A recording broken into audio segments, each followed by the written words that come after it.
All right. Let's make sure we are live. Oh, yeah.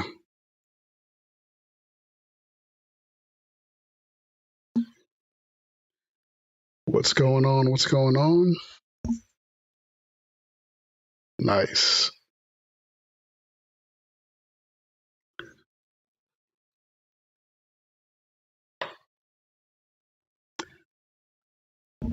Testing, testing. How y'all doing? What's going on? Happy Monday. Most of y'all is probably at work right now. That's the funniest thing about it. What's going on? I got something to talk about with y'all today. It's a pretty uh interesting realization that I had, and I just wanted to go ahead and share that with y'all. And it's a pretty interesting question. And so the question is simply this: so did the Kendrick Lamar and Drake beef kill Atlanta music? That's the question that's on our minds today. And so the thing that made me even wonder about this is something that happened to me recently. So I do think that there's a strong possibility that Atlanta's hold on music, hip hop music is coming to an end, right? Why do I think that? Because after this Drake and Kendrick Lamar beef, I feel like things have definitely changed in the rap game from now on. And so, why do I feel this way? So, the reason I feel this way, this happened to me after watching Academic Stream, right? So, no, you know my boy DJ Academics. And I was watching his Twitch stream, and this was like during the time when we were trying to figure out what we were going to do about losing to Kendrick Lamar. Team Drake was trying to figure this out. And so he decided to take a break from all of that chatter, and he decided to go ahead and play Gunna's new album that had dropped, One of One, right? One of One had dropped, and everybody was listening to it. We were all in the chat trying to give our opinions. An overwhelming opinion of this, everybody was just putting Z's in the chat, sleep emojis, like everybody was falling asleep to the music. And I got to admit, I was also doing the same thing. I was basically saying, like, man, like the beat is so sleepy. The lyrics, you can't even understand what half of what he's saying. And I know that, that kind of comes with Gunna in some cases, but it really felt like you couldn't really understand what he was saying. And it was just so like, it was too laid back, too relaxed, and everybody was just completely bored of it. And I gotta agree with the chat. That album didn't really have any standouts, didn't have anything to get you excited. And the comment that people kept saying the most is that at the end of the day, how can you listen to that album after hearing Drake and Kendrick go bar for bar, bar on bar on bar on bar on bar, going hard, going hardcore? How can you listen to that type of sleepy music with the sleepy guitar? How can you do that? It's kind of hard, right? And so I totally agree with that.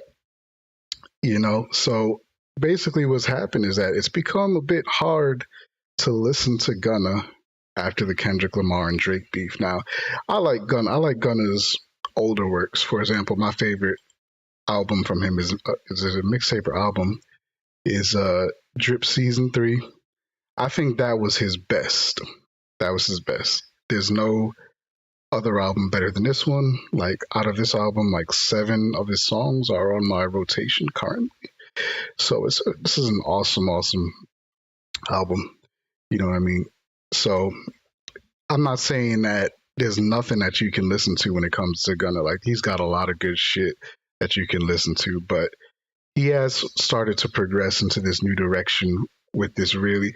I think that he makes music that he likes and that he makes music for playing in his car with the drop top down. You know what I mean? He's not really playing music. I'm sorry, creating music that's like overly exciting, right? He's not really doing that anymore. And so that was one of my experiences that made me start to think a little bit differently about where hip hop was going. But I did have another experience that made me wonder if Atlanta's run might be over. So here's the thing: I never fully listened to the "We Don't Trust You" album, which is, it's kind of unfortunate. But um, when I was getting into the beef, the first thing that I had heard was the "Like That" track by itself, just that track, right? And then what happened was one of my friends told me, "Hey, you got to listen to the entire album." So he said, "Let me play it for you." So he turned on the album, put the album on, he starts playing it, and Future is basically, this is mostly Future's album. Future starts doing his thing, and I'm listening, and I'm like, this is kind of boring. You know what I mean? Like the beat was real slow, the energy was slow. It felt like somebody, like, basically to say it like this, it felt like somebody was, like, Future was high, and he's just kind of saying a couple words here or there for the track, and he wasn't really trying to go hard. And for this album, I feel like you got to bring energy for this album. I don't know, it's just my opinion that you have to bring some actual energy for that type of stuff, right? So I told my friend, and I'm like, yeah, I don't know about this. It's real sleepy. I'm really not feeling it. And he's like, you can't listen to Future like you listen to Kendrick Lamar, right? You can't listen to Future like you listen to the Kendrick Lamar and Drake diss. And I was like, that sounds like a problem. That sounds like a problem. That sounds like an issue that you have to listen to that music differently, right? And I also want to say, I'm not going to throw Future under the bus. He got turned up music. For example, y'all remember I Got the Keys? He's got music. This is Future being literally so hype. You know what I mean? So he's got turned up music for you to listen to, but he doesn't always do it like that. You know what I mean? Tracks like Stick Talk, you know what I mean? Were great tracks. I got that stick talk, that stick talk.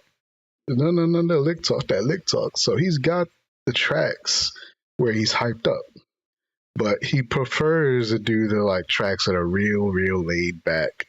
Um, Even I actually like this track by him too, Digital Dash by Future. Not me pulling up a digital car dash. Um, so when Future and Drake did "What a Time to Be Alive," you got Digital Dash that was pretty hot as well. So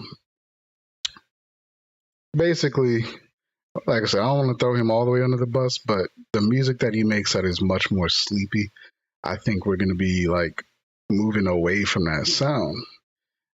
So then I had a third experience. There's a lot of reasons why I came to this conclusion.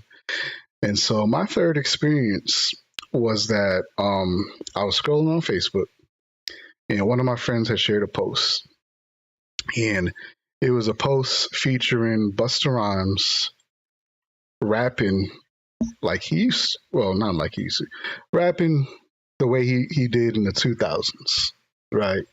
And so y'all know how that sounds. I gotta laugh at this picture right here with the belly. Y'all know how that sounds. Busta Rhymes, Busta Rhymes always deliver bars, point blank, period. So he was rapping like he do, and my friend had basically put a comment and was like, "Yo," so the comment was like, bring this type of rapping back to 2024, right?" And so, cool. I mean, that's a cool sentiment, but my friend is like 21, 22, 23 years old. And for them to be saying bring things back to an older time of rapping is pretty interesting, because I don't know, like, I don't, when they were around, they were probably like 3, 4, 5 years old when that type of music was on and popping. And so for them to be nostalgic about music that they probably didn't even understand yet says so much to me. Like that things are definitely changing and going to be different. You know what I mean? And so, like I said, 20 something year old people, you know, they're going to end up directing hip hop, okay? Because the youth always direct hip hop. The youth always takes us in the right direction for hip hop. And so I'm wondering, I'm thinking that like if they're demanding this type of music, I think rapping is gonna start going back to what it used to be, right? And so I think that Kendrick and Drake has revealed a truth to hip hop culture, um, that we are tired of listening to rap music that doesn't say anything. We're tired of listening to a track. You listen to a track, a 3 minute, 4 minute, 5 minute track, and by the end of the track, you're like, what did he say? Like, did he say anything? Right? He rapped. He said words, but like, what did he say? You know what I mean? There's a lot of artists who I listen to. I have no idea what the track is about. And then even when you look at the lyrics, that's the craziest part. Is that when you go to genius.com or something like that, and you look at the lyrics, and you realize they're still not saying anything in those lyrics. Honestly, that's the craziest thing to me, that you can actually rap for 3 minutes, 4 minutes, 5 minutes and not say nothing. You know what I mean? And so I think we're gonna start seeing a change in hip hop. It's gonna be just a different situation from now on in the future. And so even me, you know me, if you saw my previous videos, I am a hardcore Drake fan, and I'm still gravitating, or I'm starting to gravitate towards his raps. You know what I mean? And so I know some people say, well, does Drake really rap? Hell yeah, he fucking raps. Are you kidding me? I've started to go deep into his actual raps compared to like his singing type of songs. And so when you have tracks like 8 out of 10 from his Scorpion album was pretty hot. You have tracks like 8 out of 10, even tracks like I'm Upset, right? If y'all remember I'm Upset, 100,000 on my head is disrespect. So offended that I had to double check. Right, when you go back to that, you start to realize that, Drake definitely can rap, and I'll always stick to that, right? And I love it when Drake raps. But like I said, I think we are getting tired of listening to rap music that doesn't say anything. So with all of that, with all of what I said being true, I still got to go back to the fact that Atlanta music is probably never going to die, but I do think that finally Atlanta music won't have such a hold, a grip. You know what I mean? Because that's basically what's going on. Is like Atlanta is like has an iron fist on rap music. You know what I mean? And I think that we're gonna get away from that. We're gonna get back to rapping. And I wouldn't be surprised if we really start going back. In terms of the beat specifically, we're really gonna start going back to like boom bap type of beats. Maybe not exactly like Nas boom bap, but we're gonna start going back. I want y'all to think about something. Think about the They Not Like Us beat, the West Coast beat, right? I was so surprised that that ended up being such a favorite for most people, you know. But that West Coast beat might not be a throwback. It might be a rewind, a revival. We might really be going to that beat, for the future. We probably gonna hear a lot of West Coast style beats from Kendrick. We got to get at least 2 tracks off his next album. I'm pretty sure about that. We're gonna get at least 2 tracks. So we're gonna get a lot of old school beats, um, like the beat that Busta Rhymes is rhyming on in that freestyle that I was talking about earlier. You know what I mean? Also, I want to make sure I'm being clear about something. When I say Atlanta music is gonna lose their grip, it's kind of depending on what artists we're talking about. For example, if we're talking about Quavo, I feel like Quavo is not even really in the conversation that I was trying to bring up before. I understand everything that Quavo says, and that's one thing I like about him. I understand everything that the Migos say. Okay, the Migos are very good at enunciating and speaking properly. You know what I mean? Um, so I think artists like him, any artist that's willing to actually, pronounce their goddamn words, I think they're going to be good to go for the future, and we're going to be hearing more of them. You know, um, but rappers who are like intentionally slurring their words, not enunciating, you don't know what they're talking about. You don't know what they're saying. I think we're going to hear less and less from them, and we're going to need people to actually say things. I really got to give my flowers to Quavo, man, because he really does put bars. You actually understand what he's saying, right? Compare him to Future. Future is kind of hit or miss, though. Um, Sometimes he just be you don't even know what he's talking about. A lot of the times, it don't even really be a topic to it. You know what I mean? So also Young Thug is weird because he can kind of go back and forth between like actually pronouncing and saying his words and also just saying things that you really do not understand. So he's a mixed bag. Don't forget that 21 Savage is British, but born and raised in Atlanta, and you usually understand what he's saying. Only thing is that sometimes his topics are a bit one dimensional here or there, but he's pretty. I don't think I'm going to include him in my what I was saying before. But like I said, I don't want to be too hard on Gunna. Remember, my favorite track from him, my favorite album from him is going to be Drip Season 3, baby. And he did good with that. And maybe you could say, going back to what I was saying, you could hear what he's saying on that track. He's enunciating. You know, the thing that was really different about Drip Season 3 is that Metro Boomin was the producer for that entire album. So them beats just hit hard and fast. You didn't fall asleep to it. You know what I mean? So I really think that he might need to link up with Metro again and for his next album. You know what I mean? So let me tell y'all something new. So I've been listening to all of Eminem's albums lately. So after I made that YouTube video, which is it's doing pretty good right now. I'm on my freaking so the Kendrick Lamar versus Eminem. Uh, Let me see if I can click it. Interesting. Kendrick Lamar versus Eminem debate. It's doing pretty good. It's getting some comments on it, and I felt like after listening to that, I felt like I needed to go back and listen to everything that Eminem had to say. And so I went ahead and I loaded up his album. And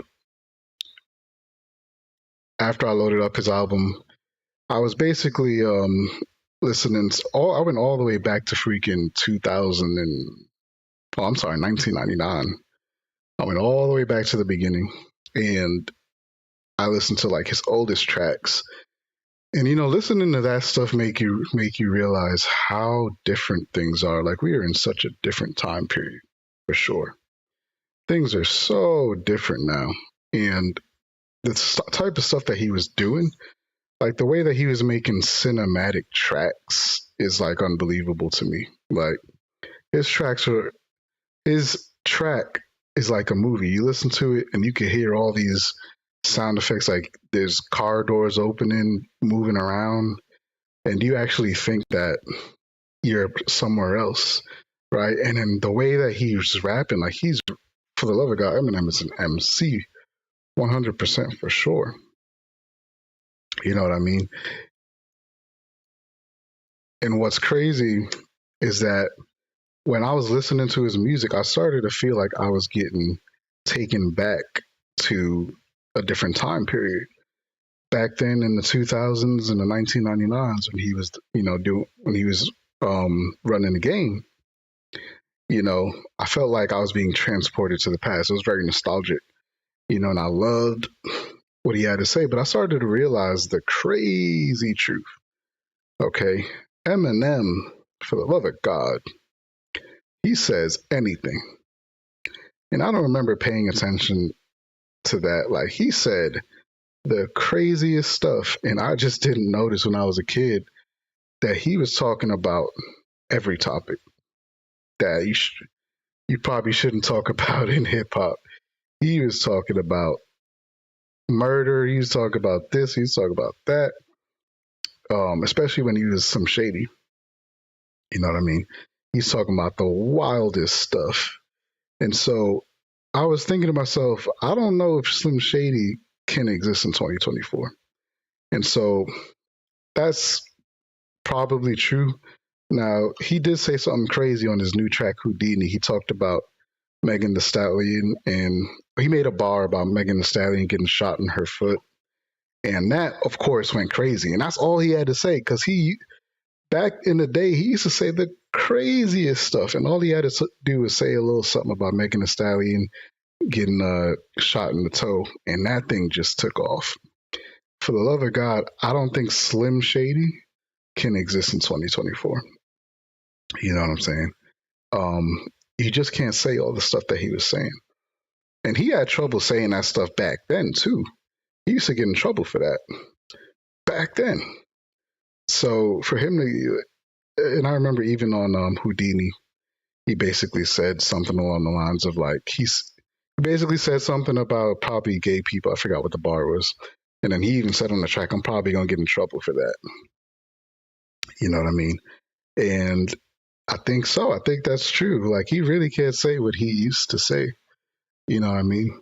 And so listening to like hours of Eminem is like listening to like a podcast or something of him talking about all the shit that pisses him off, his fans, the people around him, the music industry. He talked about everything, you know. And I'm imagining Dr. Dre listening to him talk crazy and going like, dude, what the hell? Who the hell did I sign? Because this is absolutely nuts that I had signed this guy, right?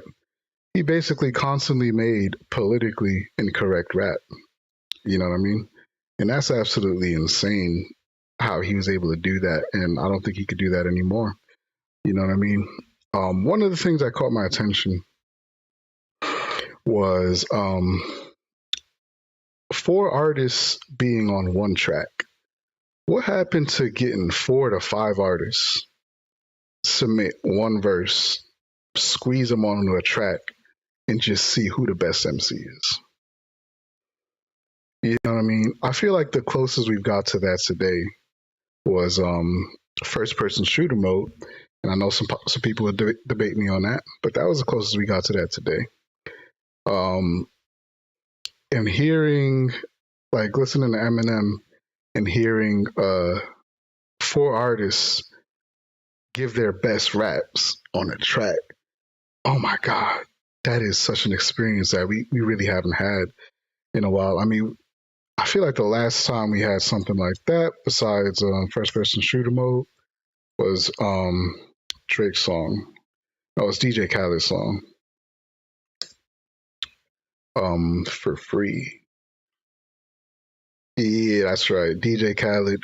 So that's what one thing we got to give DJ Khaled credit for. DJ Khaled will bring artists together all on one track and have them go at it all on one track. And so he made that track for free with Drake. Wait, Drake was the only one on that track. Oh shit. I think I meant something else. I think I meant DJ Khaled, I got the keys. Wait, but who was on that one? It was just Jay-Z. Okay. Still, I'm kind of I'm kind of messing up here, but I do feel like DJ Khaled is the one bringing everybody together. It's so it's actually I might have made a mistake when I said that. What I meant to say was that we really need to get back to getting 4 or 5 artists on the track, one after another, going hard. You know what I mean? Because y'all remember this track? I mean, y'all remember Busta Rhymes touch it, bring it, babe, watch it, turn it, leave it. Y'all remember the remix? I think the guy had 6 people on that one track, right? Was it 5 or 6? I'm trying to remember. It was Papoose, Remy Ma, Papoose, Remy Ma. Who else? I need to make sure I put the word remix in Google because it was ridiculous. Why can't we go back to that? Mary J. Blige, Raw Digger, even DMX was on it. That's crazy to me. Yo, see that we got to go back to that competitive spirit. Like we got to bring the competition back to hip hop, bro. We got to go way back to that because that was a great time, bro. When people were going back to back, no pun intended. That was just a really, really good time in hip hop. So, like I said, we gonna see now. Going back to my Kendrick Lamar versus Eminem video, you know, this is the reason why I think these two need to go at each other. They really do, because at the end of the day, we need to try our best to get the best and the best hip hop that we can potentially get. We need to go all the way back to um, artists really showing that they can, do the best, be the best that they can be. Right, right now, we haven't really been having artists show us what they can really do. My boy Slim Shady, right? Slim Shady, man, I'm doing Eminem probably this summer. You know what I mean? I'm gonna be listening to him. If he's about to drop his next album, I'm gonna be listening to that too. You know what I mean? That's gonna be a fucking good summer. I mean, Drake is coming out for this summer, and I'm pretty sure Drake is gonna have to compete with Eminem at the end of the day. Actually, Drake got to compete with Kendrick and Eminem, and who else is releasing? Probably Metro Boomin is also going to be releasing. You know, so I got a totally different question for you, and this is something I've been thinking about. Um, with these diss tracks, with these diss beefs going back and forth, I've been wondering how low is too low. You know what I mean? Right now we've had allegations revealed about both sides, and it feels like in diss tracks, anything goes. It goes either way, right? And I'm wondering if there should be a conversation about keeping these beefs from getting deadly if they don't have to. You know what I mean? Remember that at the very end of They Not Like Us when that track was released. God damn. Drake's security guard got shot up. And I feel like we need as fans, we do want these artists to go at each other, but do we want them to be killing each other? You know what I mean? It's pretty tense right now for the both of them. Drake may not be able to step foot in LA. I don't know if he can or he can't. Or if he does, it's going to be a bit difficult. Kendrick Lamar may have trouble going to Toronto.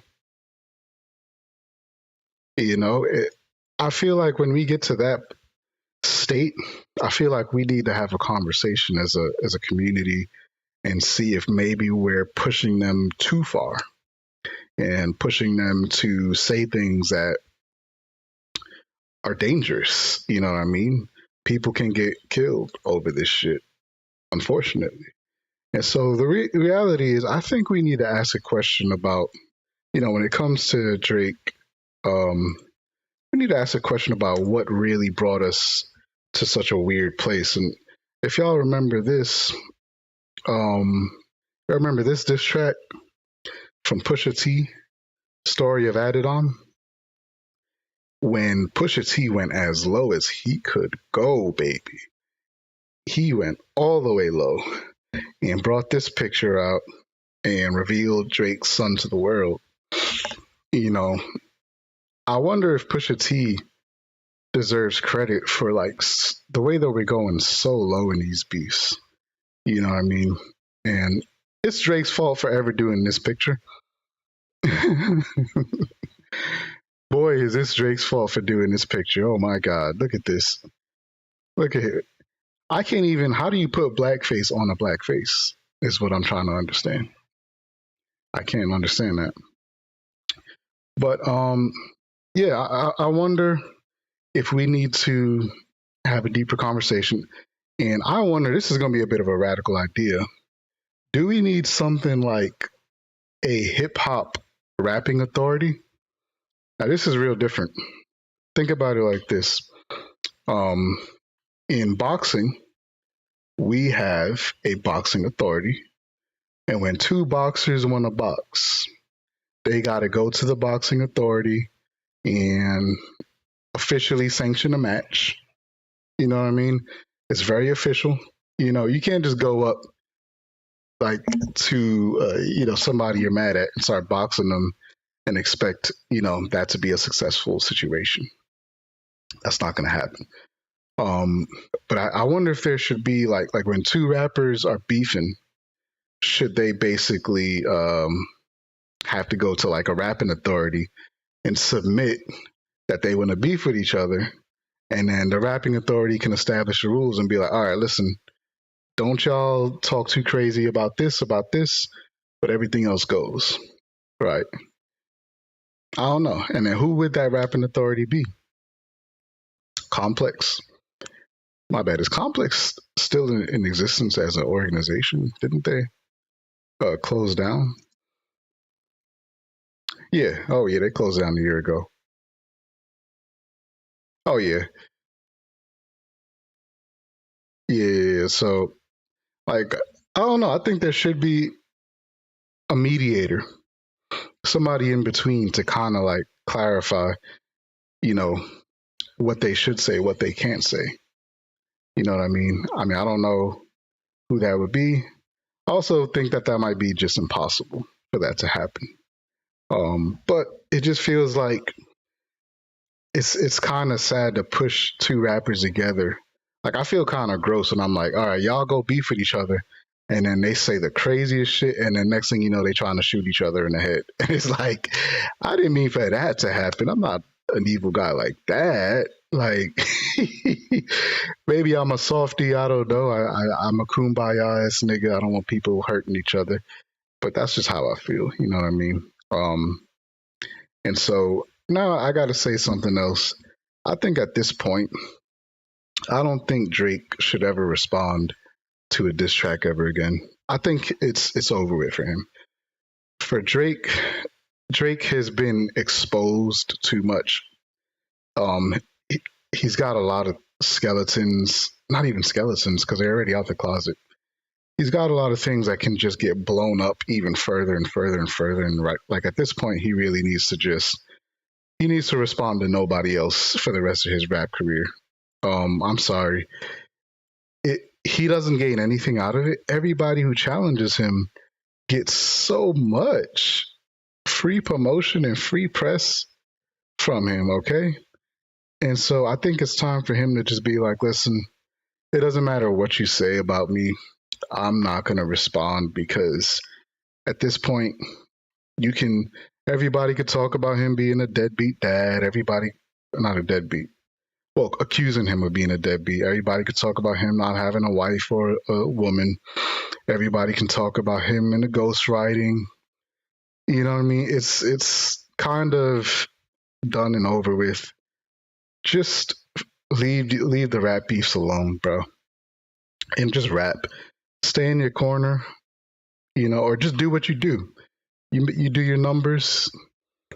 You've always done your numbers. Just do that. Stick to it, and be what you are. Because I feel like you have proven. I feel like you have proven that you can rap. You proved it. What else is there to prove? You got it. You know, take what you can. Continue to rap. Continue to sing.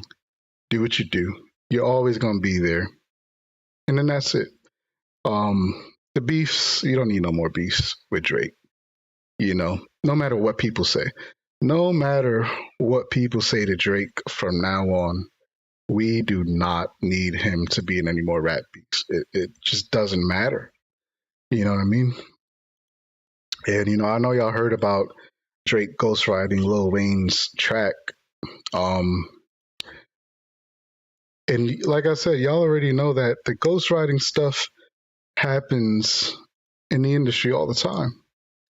And so for Drake to be accused of, other people ghostwriting for him, they probably did. Okay. They probably did write some of his tracks, and he probably wrote tracks for other people. And that's just what it is. Okay. So listen, I think Drake should just don't do no more beefs, dude. Don't do no more beefs. Give us our summer album. Give us our summer album, and let that be it, man. You know what I mean? But anyways, I think I'm gonna head on out of here. So I thank y'all for watching.